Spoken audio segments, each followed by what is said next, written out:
Sönmez yüreğimden arım, ben hep alevsiz yanarım. Kurudu ömür pınarım, kurudu ömür pınarım. Zalim, zalim nefis yıktı beni. Zalim, zalim nefis yıktı beni. Zalim, hain nefis yıktı beni.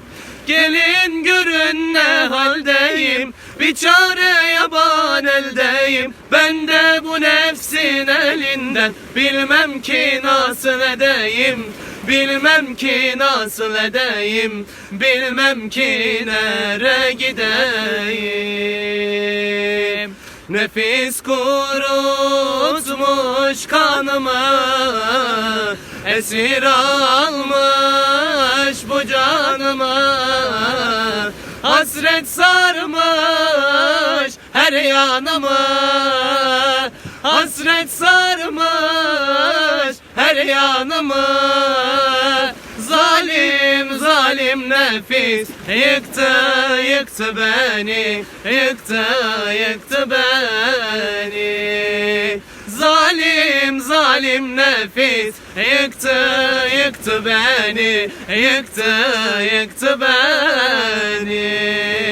Mevla'ya aşık olmuşum, aşkıyla yanıp dolmuşum. Yine sararıp solmuşum, yine sararıp solmuşum. Zalim, zalim nefis yıktı beni. Zalim, zalim nefis yıktı beni. Zalim, hain nefis yıktı beni.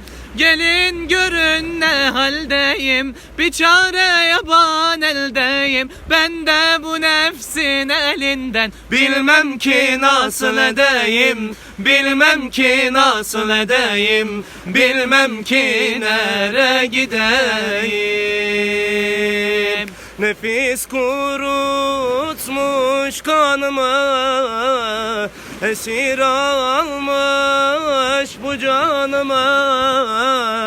Hasret sarmış her yanımı, hasret sarmış her yanımı. Zalim, zalim nefis yıktı, yıktı beni, yıktı, yıktı beni. Zalim, zalim nefis yıktı, yıktı beni, yıktı, yıktı beni. Bugün de Trabzon ilimizdeyiz arkadaşlar. Bu güzel eseri sizle paylaşmak istedik. Allah'a emanet olun. Selam olsun. Görüşmek Allah'a üzere emanet inşallah. olun. Görüşürüz arkadaşlar.